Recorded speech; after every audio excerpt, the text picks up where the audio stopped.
네, 이 시간에는 십자가로 이루신 하나님 나라라는 제목으로 하나님의 말씀을 전하도록 하겠습니다. 오늘은 고난주간의 금요일인 성금요일입니다. 예수님께서 십자가에 달려 돌아가신 날입니다. 지난 두 주간 우리가 살펴본 대로 고난주간의 목요일에 예수님은 제자들과의 마지막 만찬을 함께 하셨는데요.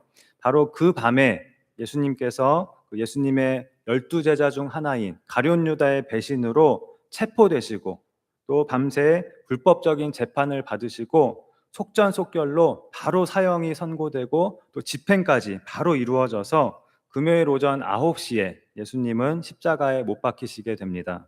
그리고 십자가 위에서 6시간 동안 피를 흘리시고 살을 찢기시면서 고통을 당하신 끝에 오후 3시에 숨을 거두시게 됩니다. 자, 이로써 예수님께서 이 세상에 오신 목적, 즉 우리를 대신하여 죽으심으로 우리의 죄를 대속하는 그 목적을 다 이루셨습니다. 그 십자가에서의 죽으심으로 예수님은 우리를 죄에서 구원하시고 또 우리를 하나님의 백성으로 삼아 주셨습니다.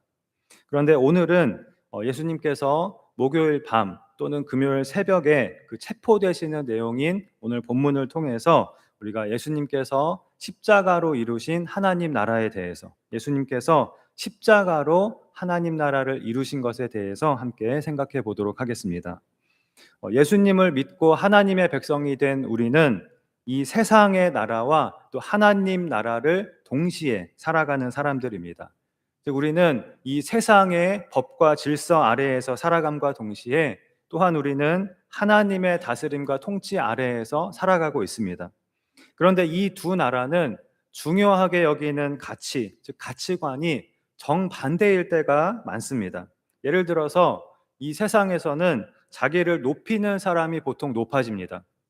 높은 곳에 올라간 사람이 높은 사람이 됩니다. 그러나 예수님은 천국에서는 자기를 낮추는 사람이 큰 자라고 하셨습니다. 또 이 세상은 보통 강한 것을 자랑하지요. 그러나 바울은 이 세상에서 자랑할 수 있는 많은 것들을 가지고 있으면서도 그것들을 배설물과 같이 여긴다고 하였습니다. 예를 들어서 바울은 훌륭한 가문과 학벌, 지식, 종교적 열심, 또 로마 시민권과 같은 자랑하고 내세울 수 있는 많은 것들을 가지고 있었지만 자기는 이 모든 것들을 배설물과 같이, 즉 아무 가치가 없는, 전혀 가치가 없는 것으로 여긴다고 하였습니다. 왜냐하면 자기가 예수님을 믿은 것, 예수님을 믿는 것의 가치에 비하면 이 모든 것들은 배설물의 가치밖에 없다는 것입니다.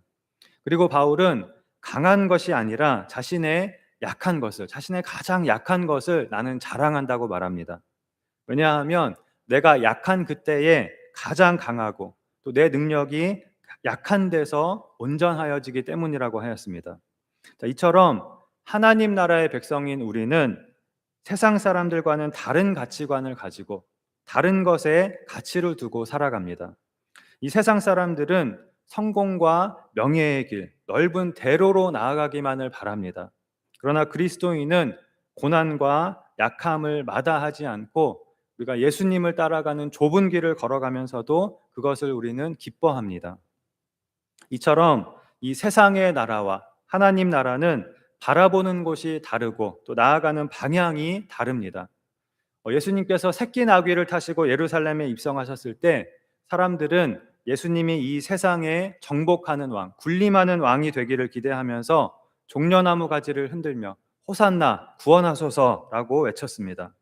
그러나 예수님은 그런 이 세상 나라의 왕이 아니라 우리의 죄를 지고 죄인과 같이 되어 죽으러 오신, 이 세상에 죽으러 오신 왕이었습니다. 그리고 제자들과의 마지막 식사 자리에서 예수님은 세상에서 가장 낮은 자가 되어 제자들의 발을 씻어 주셨고 또 떡과 잔을 나누어 주시면서 이것은 내 몸이요 내 피라고 하시면서 우리를 위하여 자신을 다 내어 주실 것을 말씀하셨습니다. 그리고 그렇게 하심으로써 예수님은 우리의 주가 되시고 또 우리의 왕이 되셨습니다. 이 세상에서 가장 낮은 자가 되어 십자가에 못 박혀 죽으심으로 예수님은 가장 높은 왕이 되셨습니다. 자, 우리가 예수님의 십자가를 바라보면서 깨달아야 할 것 중에 하나는 이 세상의 방식과 하나님 나라의 방식은 다르다는 것입니다. 완전히 다릅니다. 그것을 성경은 끊임없이 우리에게 말씀합니다.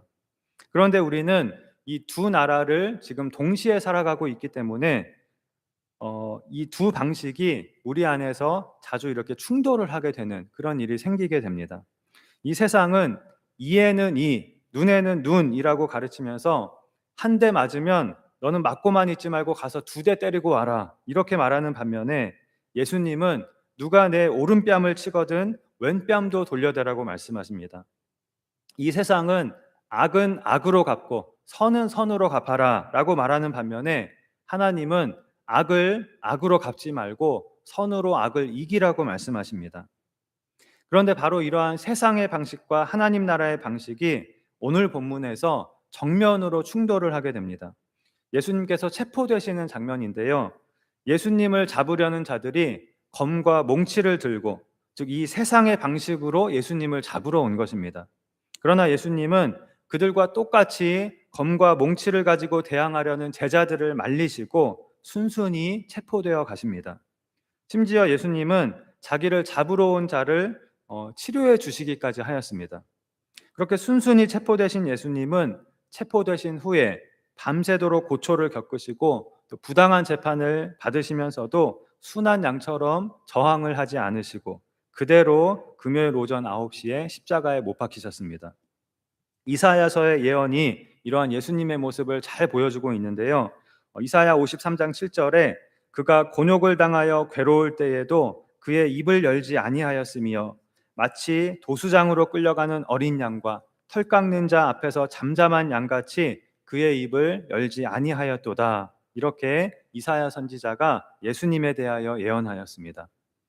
그렇게 십자가에 달리신 예수님 앞에 우리가 오늘 나와왔는데요. 오늘은 검과 몽치를 드는 이 세상의 방식에 맞서서 십자가를 지심으로 하나님 나라를 이루신 예수님에 대해서 오늘 본문을 통해서 살펴보도록 하겠습니다. 지난 주일에 우리가 예수님께서 최후의 만찬 자리에서 제자들에게 떡과 잔을 나누어 주시면서 성찬식을 제정하신 그 내용을 보았는데요. 이 유월절 식사를 마치신 후에 예수님은 제자들과 함께 감람산으로 가셨습니다. 누가복음에 보면 습관을 따라 감람산으로 가셨다고 하였습니다. 아마도 예수님께서 예루살렘에 오실 때마다 이 명절 때문에 유월절 때문에 예루살렘에 오실 때마다 한적한 곳을 찾아 제자들과 함께 가셨던 곳이 이 감람산에 있었던 것 같습니다. 그 감람산에서 예수님과 제자들이 다다른 곳은 겟세마네라고 하는 곳이었는데요. 오늘날 겟세마네로 추정되는 이 동산은 성전에서 그리 멀지 않은 곳에 있었고 또 예루살렘에서 가까우면서도 수많은 인파를 피하기에 꽤 알맞은 그런 장소였습니다.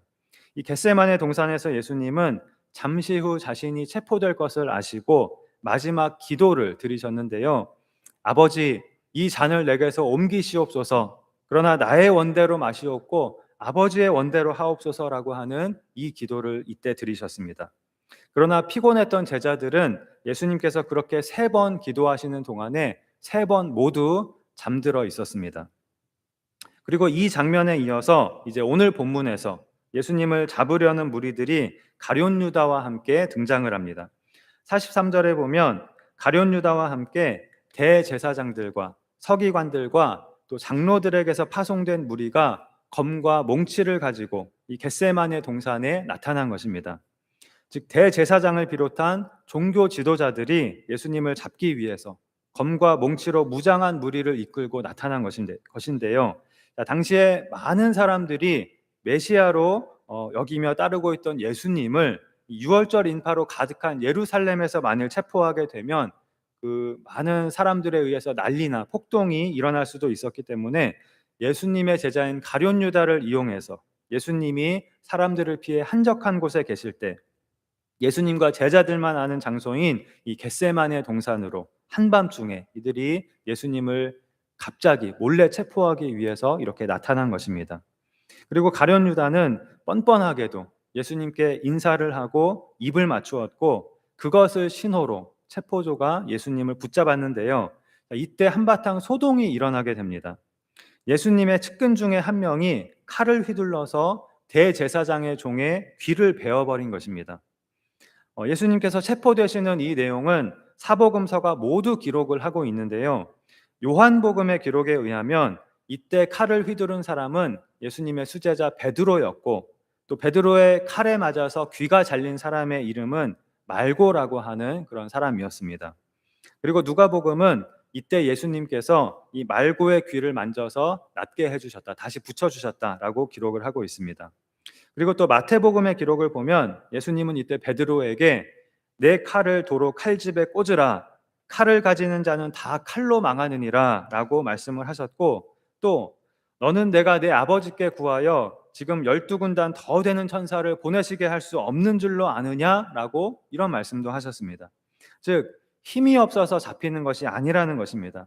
성경을 이루기 위해서, 그리고 메시아로서의 사명을 감당하기 위해서 나는 이렇게 순순히 잡히는 것이다 라는 그런 말씀이었습니다. 자, 여기서 한 가지 흥미로운 점은 요한복음에서 요한은 오늘 본문에서 칼을 휘두른 베드로와 또 베드로에게 귀가 잘린 말고의 이름을 분명하게 기록을 하고 있는 반면에, 나머지 세 복음서는 모두 이들의 이름을 익명으로 기록하였다는 것입니다. 마태나 마가나 누가가 이들의 이름을 몰라서 그렇게 한 것은 아니었을 것입니다. 심지어 마태는 예수님의 12제자 중에 한 사람으로 바로 그 자리에 있었던 사람입니다. 그럼에도 불구하고 베드로의 이름도 또 말고의 이름도 밝히지 않고 단지 예수와 함께 있던 자 중에 하나가 칼을 빼어 대제사장의 종의 귀를 떨어뜨렸다, 이렇게 마태는 기록하고 있습니다. 그리고 마가복음과 누가복음도 마찬가지이고요. 이 세 복음서 모두 저자가 일부러 이들의 이름을 밝히지 않은 것입니다. 그런데 요한복음은 베드로와 말고의 이름을 밝힙니다. 이유가 무엇일까요? 여기에 대해서 우리가 추측해 볼 수 있는 이유가 있습니다. 바로 복음서들의 기록 시기에 대한 것인데요. 마태, 마가, 누가복음은 모두 AD 70년 이전에, 즉 AD 60년에서 70년 사이, 이때쯤에 기록이 되었고요. 그에 비해서 요한복음은 그보다는 훨씬 이후인 AD 80년에서 90년 사이에 기록이 되었거든요. 자, 이것이 무슨 의미가 있는 것이냐면요. 요한이 요한복음을 기록한 AD 80년대는 예수님께서 승천하신 이후로 약 50년이나 지난 때로 복음서에 나오는 인물들이나 또 신약 성경에 나오는 인물들은 이때쯤이면 이미 거의 다 순교하거나 죽고 없는 그런 때였습니다. 그나마 요한은 예수님의 제자들 중에 가장 나이가 어려서 이때까지 살아 있었는데요. 요한도 나이가 아주 많아진 때였습니다. 반면에 마태복음, 마가복음, 누가복음이 기록될 당시인 AD 60년대는 성경에 나오는 많은 인물들이 아직은 그래도 살아있는 때였습니다. 그리고 아직 로마에 의해 예루살렘 성전이 파괴되는 AD 70년 이전이었기 때문에 대제사장들과 종교 지도자들의 권력이 아직은 굳건한 그런 때였습니다. 그렇기 때문에 이 대제사장의 무리에게 칼을 휘두른 그 베드로를 보호하는 그런 차원에서 복음서의 저자들이 베드로의 이름을 일부러 밝히지 않았을 가능성이 있습니다. 그러나 요한이 요한복음을 기록할 당시에는 이미 베드로는 죽고 없는 때였고, 또 베드로의 이름을 밝히는데 그래서 아무 문제가 없는 그러한 때였습니다. 자, 그리고 요한이 또 굳이 대제사장의 종 말고의 이름을 밝힌 것에 대해서는 물론 이것은 상상과 추측의 영역이기는 하지만 이날 예수님께서 말고의 귀를 고쳐주셨잖아요. 그래서 아마도 이것이 계기가 되어서 이후에 이 말고가 그리스도인이 되지 않았을까, 그런 생각이 들더라고요. 그렇지 않다면 별로 중요하지 않은 인물인 이 사람의 이름을 굳이 밝힐 필요가 없을 것 같거든요. 자, 그리고 역시 마태, 마가, 누가복음이 기록될 당시에는 이 말고가 아직 살아있는 때여서 말고의 이름을 익명으로 기록하였다가 요한이 요한복음을 기록할 당시에는 이미 말고가 죽은 때여서 요한이 이 말고의 이름을 기록하지 않았을까, 이렇게 추측을 한번 상상을 한번 해봅니다. 그리고 또 하나 흥미로운 점은 이와 비슷하게 같은 맥락에서 나사로의 이름도 요한복음에만 나오거든요. 예수님께서 죽은 지 나흘이나 된 나사로를 다시 살리신 이 사건은 당시에 가장 충격적인 사건이었고 또 가장 유명한 사건이었습니다. 그리고 예수님께서 이 마지막 고난 주간을 앞두고 예루살렘에 입성하시기 바로 얼마 전에 있었던 사건이었기 때문에 예수님의 순환 이야기에서 이 나사로의 이야기는 빠질 수가 없는 그런 이야기였습니다. 그럼에도 불구하고 요한복음만이 이 사건을 기록하고 있고요. 나머지 복음서들은 이 나사로 사건 자체를 언급하지 않고 또 나사로의 이름조차 한 번도 언급하지를 않고 있습니다. 자, 이 역시 같은 이유로 보이는데요. 당시에 죽었다가 살아난 나사로는 예수님과 같이 이 종교 지도자들에게는 눈의 가시와 같은 인물이었을 것입니다. 당시에 대제사장들을 비롯한 이 종교와 정치 지도자들은 모두 사두개인이라고 불리는 그런 무리들이었는데요. 이 사두개인들은 세속적이고 현세적인 사상을 가지고 있어서 바리새인들과 대립하였고 또 이 사두개인들은 부활이나 천사나 영과 같은 것들을 일체 다 부정하는 사람들이었습니다. 그래서 예수님께서 죽은 나사로를 다시 살리셨을 때, 나사로가 말하자면 부활을 하게 되었을 때, 이 예수라는 자를 우리가 더 이상 살려두어서는 안 되겠다. 이렇게 이 사두개인들이 결의를 하게 되었고, 얼마 후에 예수님이 이렇게 십자가에 달리시게 된 것입니다. 그리고 또 죽었다가 살아난 나사로 역시 부활을 부정하는 사두개인들 입장에서는 절대로 존재해서는 안 되는 인물이었을 것입니다. 그래서 나사로도 아마 이들의 살생 리스트에 올라 있었을 것입니다. 그런데 이 사두개인들은 이 당시 이 종교 지도자들은 예루살렘이 멸망하게 되는 AD 70년까지는 권력을 장악하고 있었고 아마 새 복음서가 기록될 당시인 AD 60년대까지도 나사로는 살아 있었던 것 같습니다. 그래서 아마 복음서 기자들은 이 나사로를 보호하는 차원에서 정치적 파장이 당시에 클 수 있는 이 나사로 사건은 아예 빼고 기록조차 하지 않은 것일 수도 있습니다. 그러나 요한이 요한복음을 기록할 당시에는 나사로가 이미 죽었거나 또 나사로가 살아있다고 해도 그때는 이미 성전이 무너지고 예루살렘이 멸망한 이후여서 사두개인들이 권력을 잃은 이후였기 때문에 나사로 사건을 기록하는 데에 아무 문제가 없었을 것입니다. 자, 어쨌든 오늘 본문이 왜 이 베드로의 이름을 밝히지 않았는지에 대해서 이러한 합리적인 추측을 우리가 해볼 수 있겠고요. 그럼 다시 본문으로 돌아와서 48절에 예수님께서 우리에게 이렇게 말씀하십니다. 너희가 강도를 잡는 것 같이 검과 몽치를 가지고 나를 잡으러 나왔느냐? 무슨 말씀입니까? 너희는 나를 잡기 위해서 이렇게 검과 몽치를 들 필요가 없었다. 너희는 단단히 지금 뭔가 오해하고 있다라는 말씀입니다. 무엇을 오해한 것입니까? 예수님은 하나님의 나라를 세우러 오셨습니다. 이 땅에 하나님 나라를 임하게 하려고 오셨습니다. 다시 말하면 사람들을 영적으로 하나님 나라의 백성이 되게 하려고, 즉 사람들을 영적으로 하나님의 다스림, 하나님의 통치를 받는 하나님의 백성이 되게 하시려고 이 세상에 오신 것입니다. 그러나 예수님을 잡으러 온 사람들은 또 제자들도 다 이것을 알지 못하였습니다. 예수님이 이 세상 나라를 세우려 하시는 줄로 이들은 오해를 하였습니다. 예수님이 말하자면 이 사람들을 선동해서 이스라엘 백성들을 선동해서 검과 몽치로 즉 무력으로 힘으로 체제를 전복하고 새로운 나라를 세우고 왕이 되려고 하는 것으로 모든 사람들이 그렇게 착각을 한 것입니다. 예수님께서 평소에 하신 말씀들과 행동들이 다 그렇게 체제 전복적이고 혁명적으로 사실은 보였거든요. 예수님은 율법이 부정한 자들로 규정하는 사람들과 거리낌 없이 어울리시며 그들과 식사를 하셨고 또 유대인들의 자랑이자 정체성인 성전을 뒤집어 엎으셨고 또 유대인들이 그래도 존경하는 바리새인들을 아주 심하게 저주하시면서 그들의 외식을 책망하셨습니다. 또 예수님은 사람들이 상상도 할 수 없는 그런 일을 하셨는데 하나님을 감히 아버지라고 그렇게 부르셨고 그렇게 자신을 하나님의 아들이라고 특별하게 일컬으셨고 또 유대인들의 조상인 아브라함이 나기 전부터 내가 있었다고 그런 말씀을 하시기도 하셨습니다.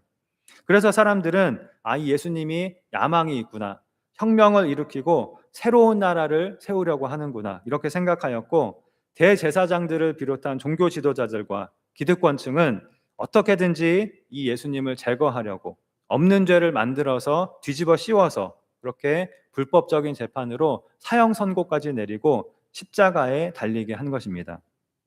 그러나 예수님은 너희는 완전히 지금 오해하였다.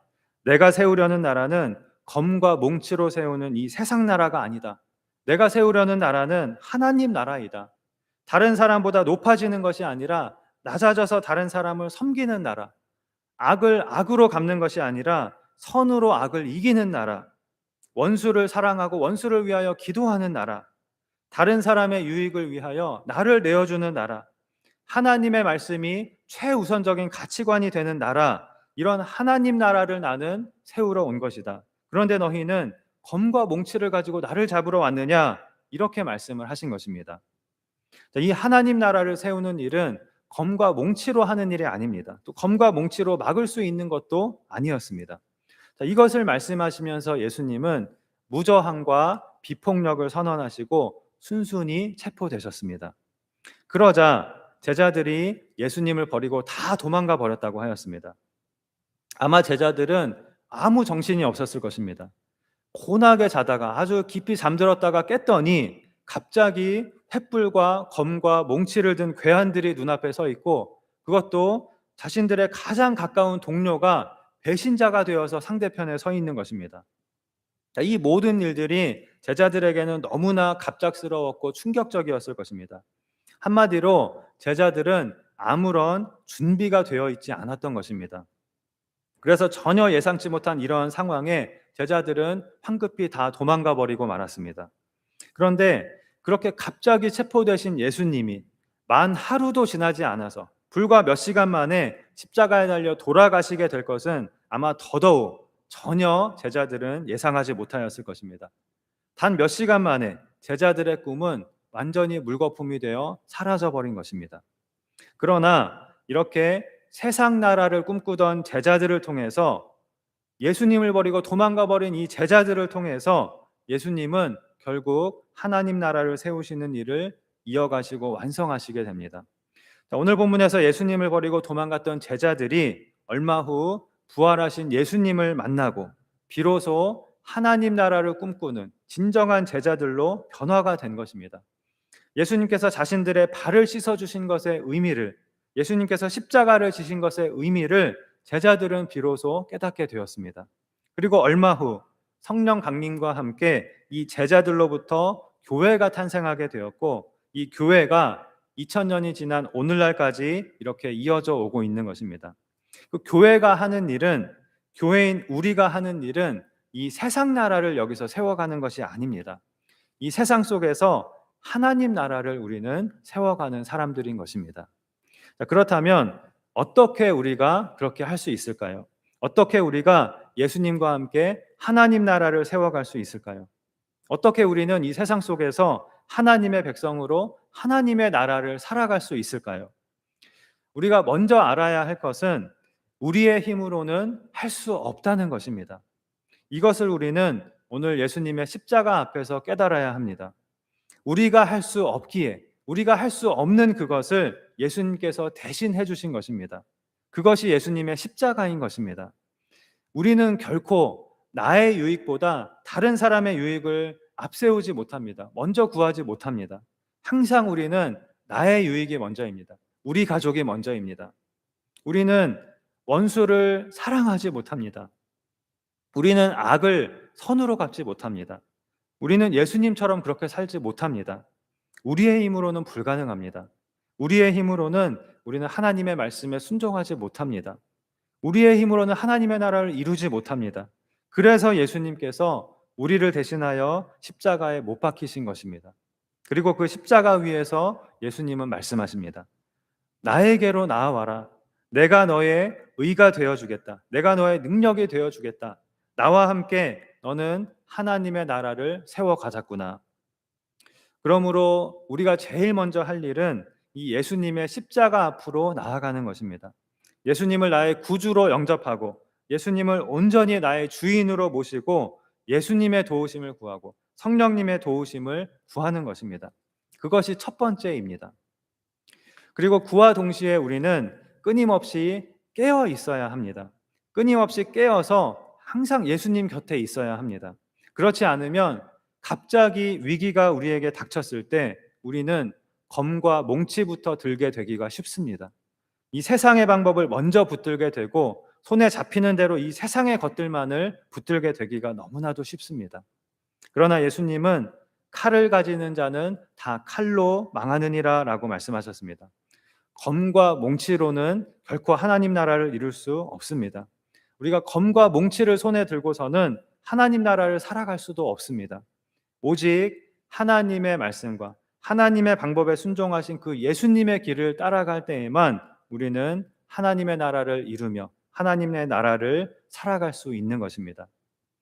이 시간 우리가 돌아보아야 할 것은 오늘 본문에서 자다가 깨어서 예수님을 버리고 도망간 제자들처럼 우리도 예수님의 십자가 앞에서 지금 도망가고 있지는 않은가 하는 것입니다. 오늘 본문의 제자들처럼 준비되어 있지 않았기 때문에, 잠자고 있었기 때문에 갑자기 닥쳐온 환난 앞에서 정신없이 그냥 도망가고 있지는 않은가 하는 것입니다.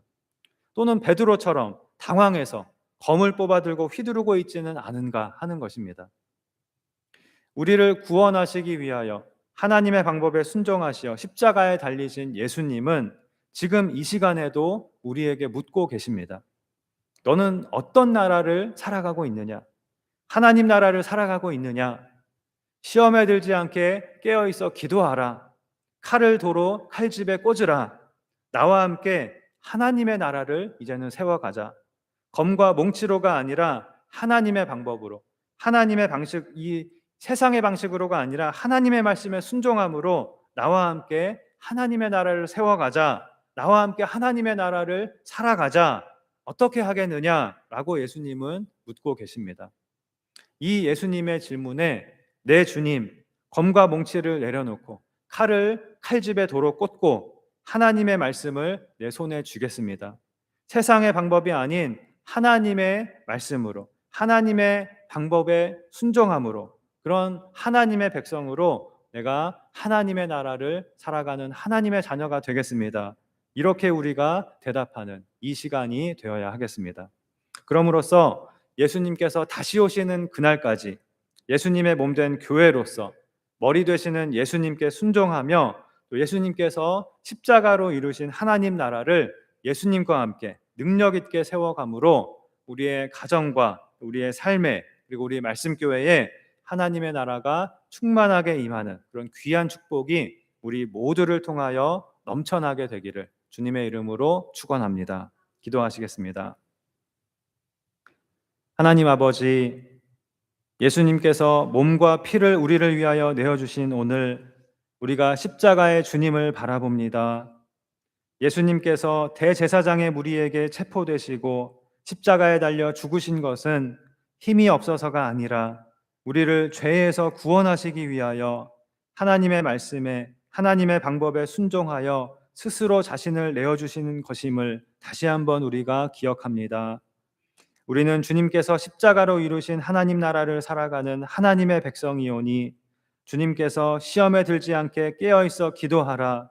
내 칼을 도로 칼집에 꽂으라고 하신 말씀을 늘 기억하며 이 세상에서 하나님의 방법으로 하나님의 말씀에 순종함으로 예수님과 함께 하나님의 나라를 살아가며 예수님께서 본을 보이신 사랑과 겸손과 희생과 섬김으로 하나님의 나라를 세워가는 우리 모두가 되게 하여 주시옵소서.